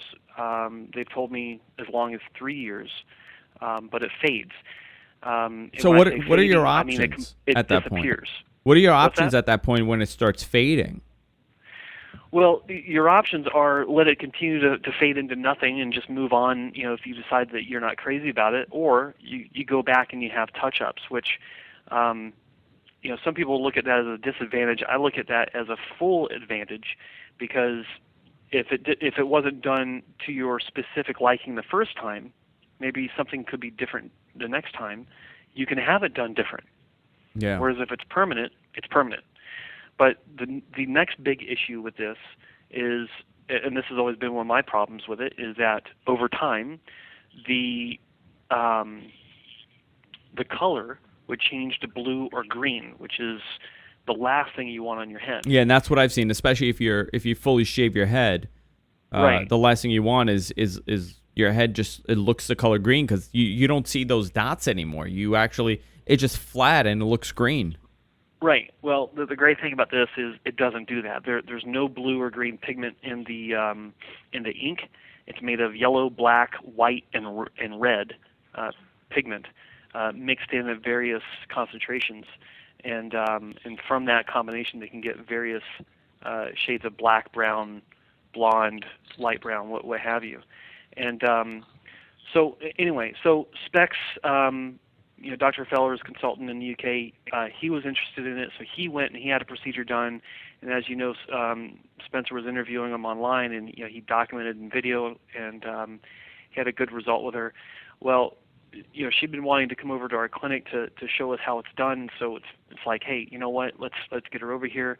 Well, she was here on Friday. She was here on Saturday, and it was cool. I mean, she did some great work on Dr. Hasson. He stepped up to the plate, and he became the first person in North America to have SMP by Malina Lardy and her technique.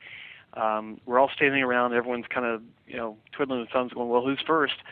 And Dr. Wong volunteered Dr. Hasson, and so he laid down and had his crown done, and it works, man.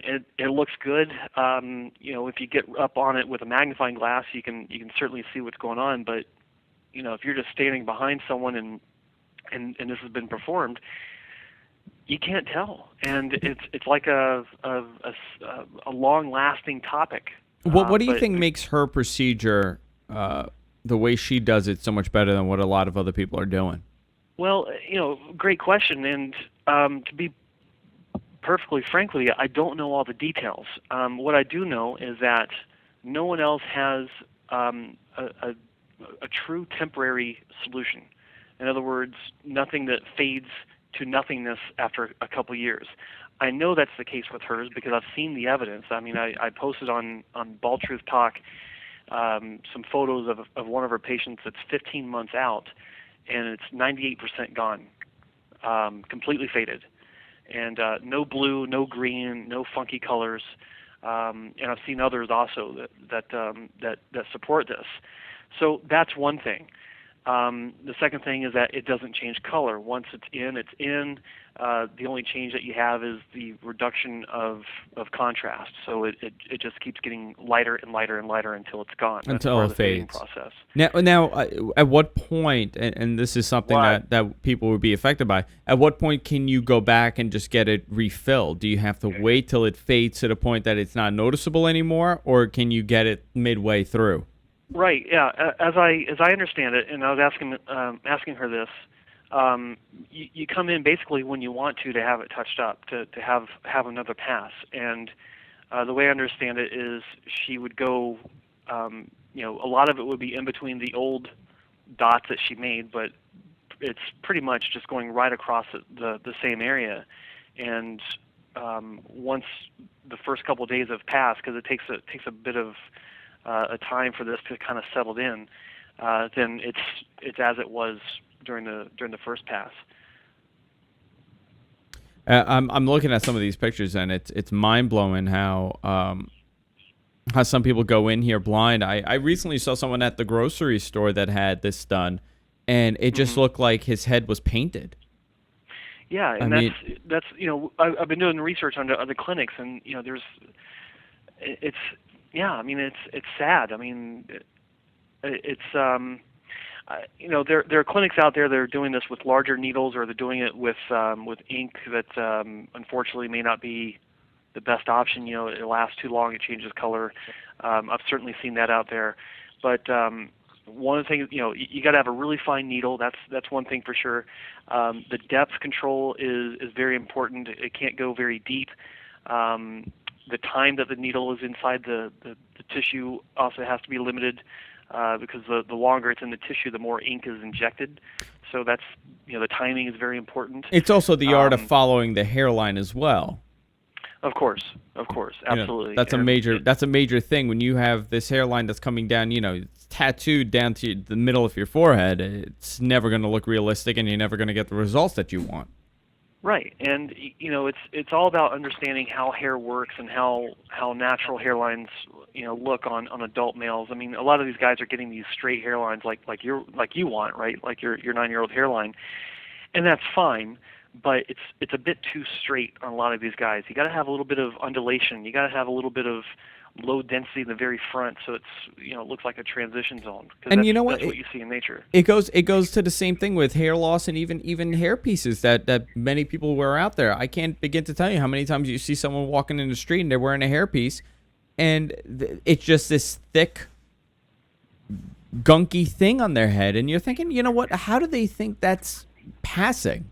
If they were to thin it up just a little bit, it would be so much better, and nobody would notice. That's one of the problems with just less is more. Less is more, absolutely. Less is more. Yeah, sometimes more is too damn much.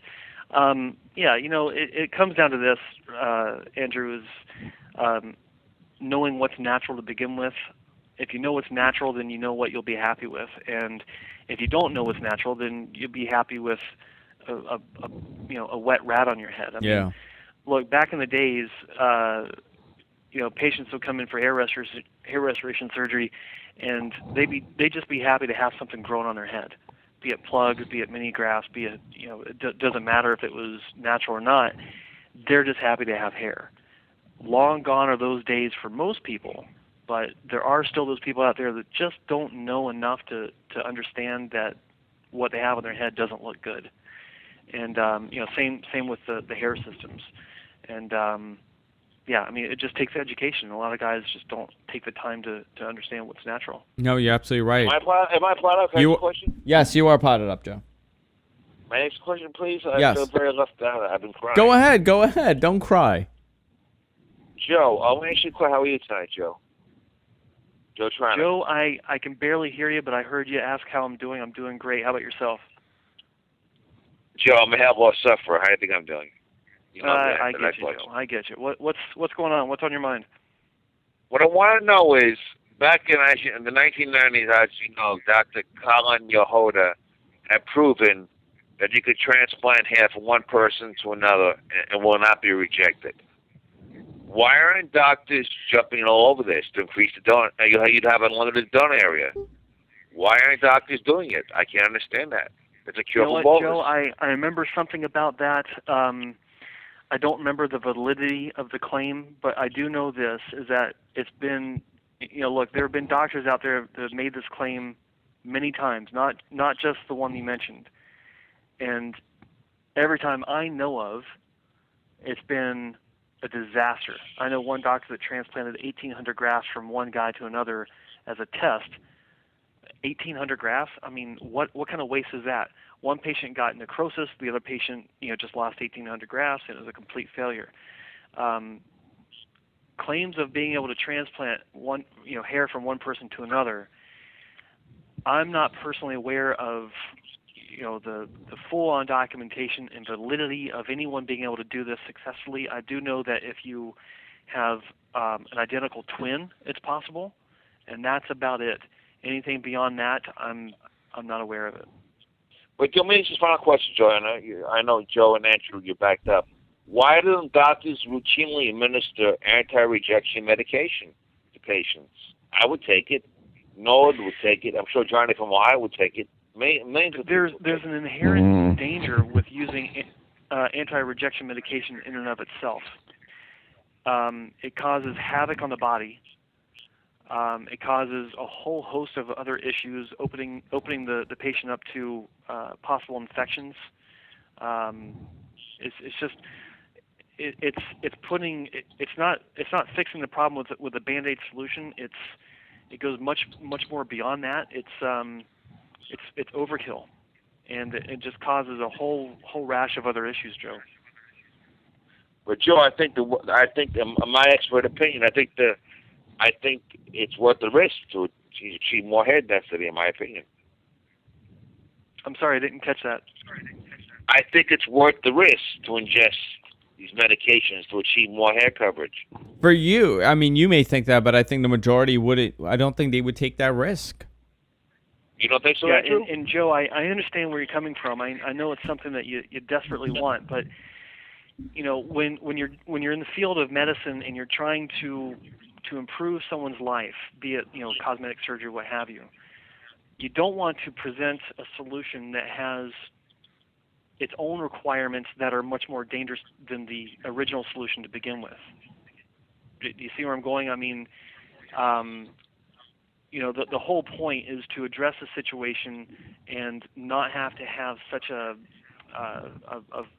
aftercare program that will bankrupt the average person, because anti-rejection medication is not cheap. Very expensive, yeah. Yeah, it's very expensive. And it's also stressful on other organs.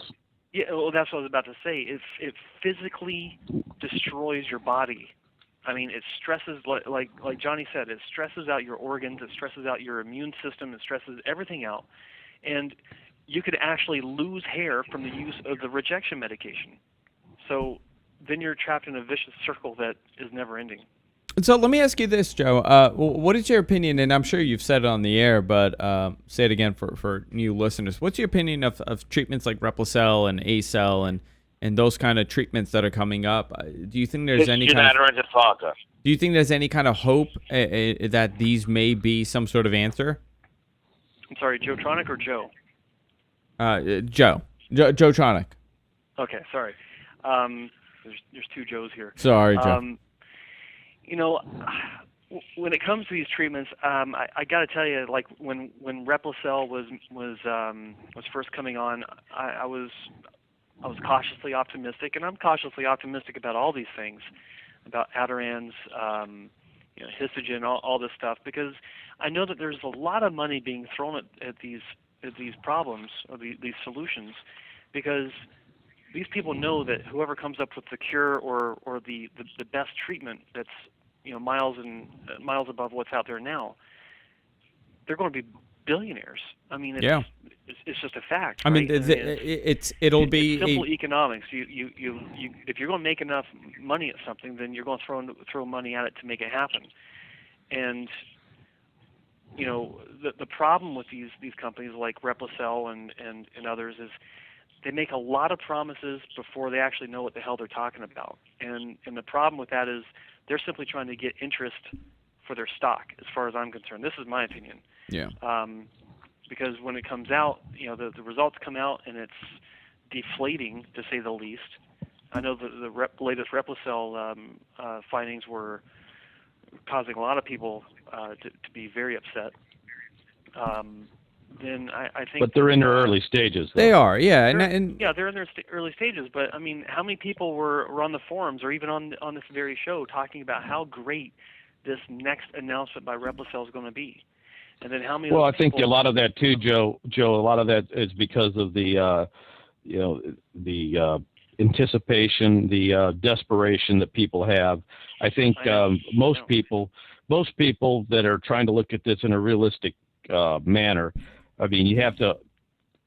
Anytime you have any type of research like that, you're never in your first few phases of development. You're never going to be hitting grand slams. I mean, it's basically a base hit. I agree. 100%.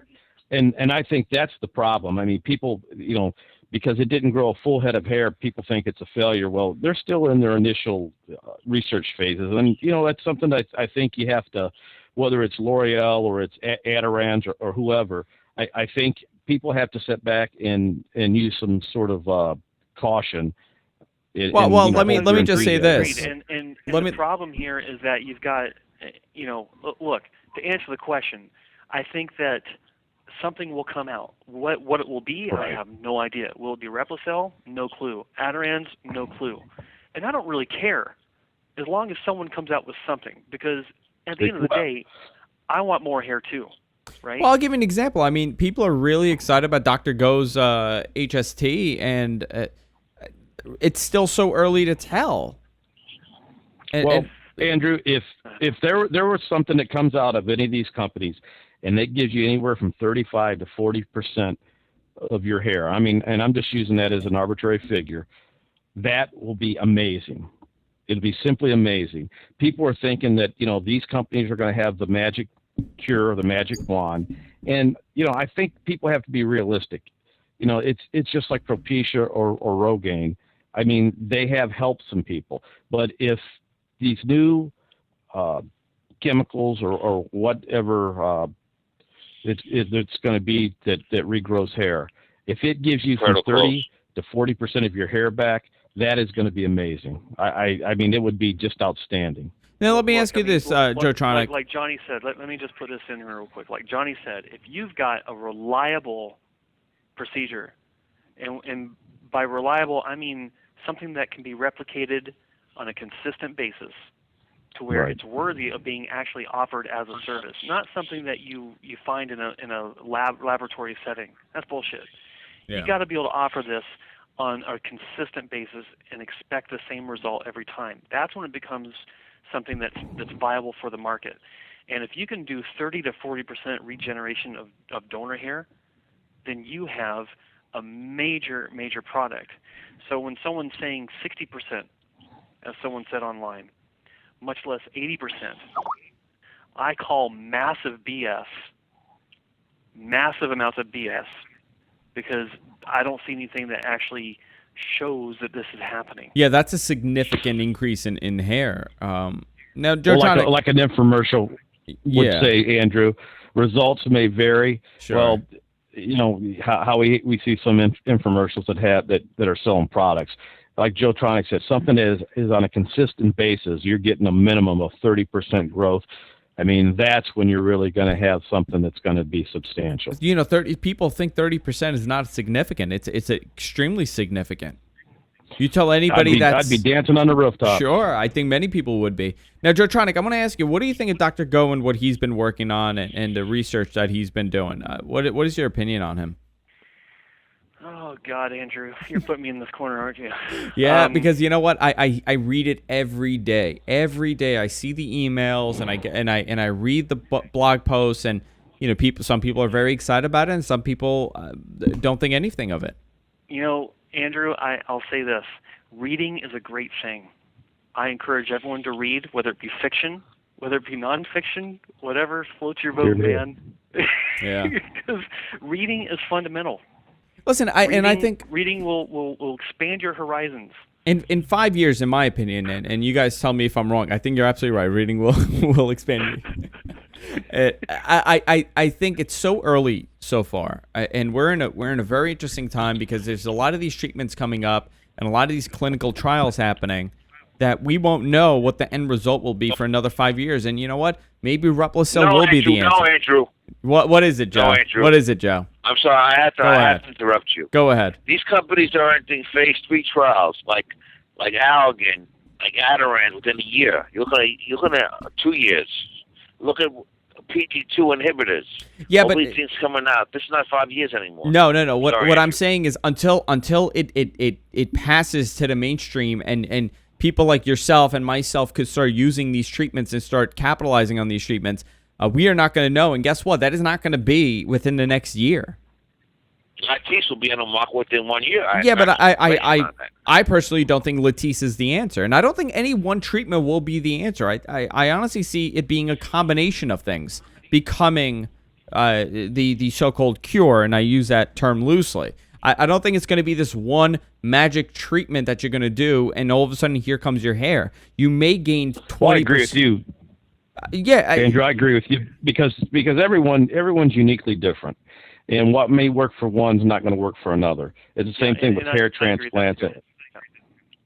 So you're exactly right.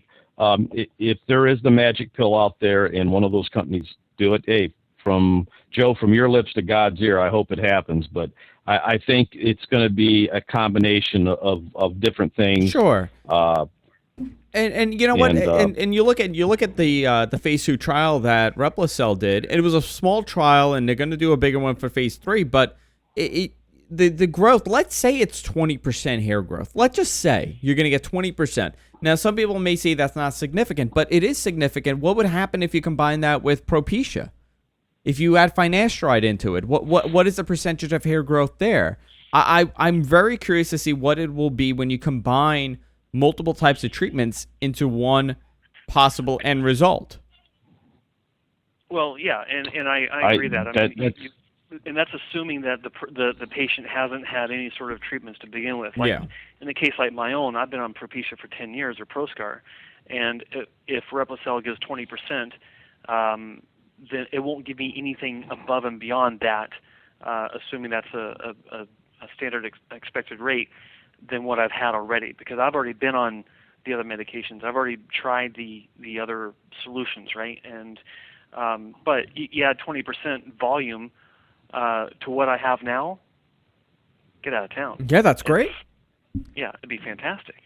You know, when I went... What's your opinion on... I'm sorry. Go ahead, Joe. What's your opinion on September 22nd, L'Oreal will be releasing Neogenic, as you know? What is your opinion on that?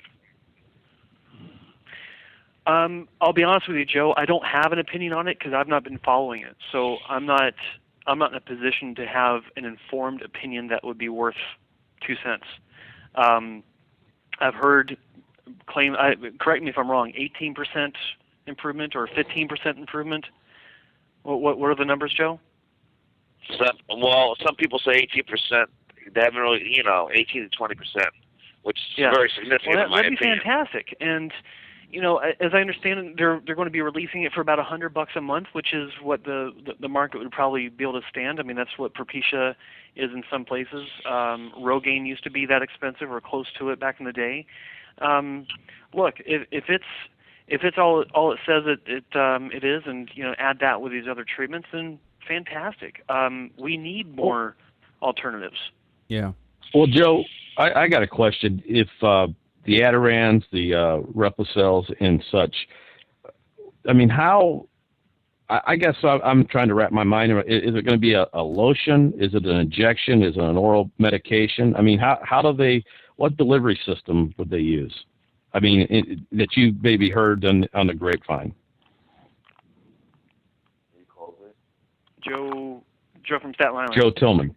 Oh, Tillman. I'm sorry. I'm sorry. That's my fault. For what? For Adirans, for Replacel, for L'Oreal. I mean, I'm sure they have different. Have different approaches on this. I mean, it may be an injection in the scalp. Some may be a solution in the hair, like Rogaine. Maybe something like Propecia. Yeah, well, again, like, the L'Oreal, I don't know. As I understand, I thought maybe it was a cream or some sort. I've not been following it, so I don't really know anything about it. L'Oreal is a cream delivered by a cartridge. But the Replacel, I believe, was going to be some sort of injection. They inject the cells into the area of the scalp that needs to be affected, and I think all of or at least most of the procedures out there, the treatments that are under development are some sort of cell injection therapy. Joe could probably tell you where I'm wrong on that. Joe from Staten Island. Joe. Adirans? You talking about what is the company talking about? Exactly. Which company Adirans? We're talking about all of them. We're saying what type of treatment is it going to be? Is it going to be injection? Is it going to be topical? Well, give me 60 seconds. Adirans, Hissogen. Adirans is going to take a small biopsy from the back of your scalp consisting of approximately 25 hairs. They're going to multiply them into a lab into thousands of hair cells and inject them into your head, giving you a full head of hair. Which it's very similar to what Replacel will be doing, right, Joe? Yes, very, very, very similar. Where Hissogen is different. Hissogen is an injection of WNT and other hair growth factors, which supposedly will give you a full head of hair. Where L'Oreal is a cream, topical cream, which we applied on a daily basis. That's what a different and Latisse injection. We something similar to Rogaine. Sorry. So if this was used with hair transplants, like they're trying to use ACell, would that in any way would it hurt? Could it hurt hair transplants? Would it enhance a hair transplant? I mean, I know I'm putting the cart before the horse here, but I had some questions that I've had since they've come. I've been reading about. That's a good question, and I think that would be unless there's something I'm not understanding here, which is very possible. I would think that a hair transplant, like for the frontal hairline, getting a high density would be ideal, and then using something like this as a filler behind, depending on how terminal these hairs are. I mean, and that's another question. Are these going to be fine, wispy baby hairs? Are they going to be terminal, strong hairs that you can style and it looks like what Andrew has on his head, or what's going on here? I don't know. And the problem is no one else does. So, it's anyone's guess. It's anyone's guess. But I would think that so that's the reason why the frontal zone, it would be, to have a defined hairline that isn't, crazy areas of splotchy growth. I mean, who knows? Yeah. But at the that's the reason why I would think filling it behind a transplant. Well, that was the reason why, when Replacel came out and people had all this negativity and there was all this, bad mouthing that, they failed. I mean, I think people really need to give this some time. I mean, it's going to take some time. It's not going to be something overnight. And like Andrew said, I and Joe from Staten Island, I hope you're right. I hope it's a year away, but I'm thinking you're looking at maybe 5 years from now. Until it hits the masses. I mean, no. What is that, Joe? No. 5 years. No way. 5 years, I'm I telling hope you. You're right, Joe from Staten Island. I hope you're right. There won't be phase 3 trials. Phase 3. What that means? 1 year. 1 year. How about until it's an approved treatment, Joe? Phase 3. Phase 3 is FDA approved. Yeah, how about till it hits the masses? I mean, that's what I'm saying. Until you're able to do it. Till it's mainstream. I don't know, Joe. I don't know about that. We'll see. I want to know why Joe isn't in this phase 3 study. I mean, he'd be the most famous study participant they'd have. Joe, did you try? Yes, you would. They won't admit me due to the fact I've had, as you know, Joe, I've had surgical intervention. They don't want anyone. Oh, okay. All right. You know, you're aware of that, Joe. That does make sense, though. Why they wouldn't? Yeah. I can understand. They don't on the same token, I mean, what better marketing tool than Joe from Staten Island? Of course. If it works. Of course, absolutely. I mean that he'd pay them to allow him to make commercials. They wouldn't have to pay him. I mean, he's doing the commercial. Greatest mouthpiece ever. He just want to get the word out. Yeah. So he can tell everyone. Joe, See, I told you. Could help me. I do pro bono commercials. Yeah. All right, guys, we got to wrap it up. I got to get out of here. It's 10:03. Well, Andrew, thank you very much for having me for the show. And Joe Tronics, always a pleasure to talk to you. And Joe, my hair loss brother from another mother. You have a good week. Joe, I'm going to let you get the last word. But Joe Tronic, thanks a lot for calling in, man. That was a great call. Yeah, thanks, guys. Yes, thanks, Johnny. Good talking to you. Good talking to you, Joe. Good night, all. And Johnny, it's always a pleasure, man. It's always great to hear from you. Thank you. Thanks a lot. Joe, it's me and you. Andrew? You get the last word. I'm gonna have to score you tonight. I'm gonna have to give you an A+. Thank you, Joe. I appreciate it. Well, look, I think we're gonna have to get rid of Spencer.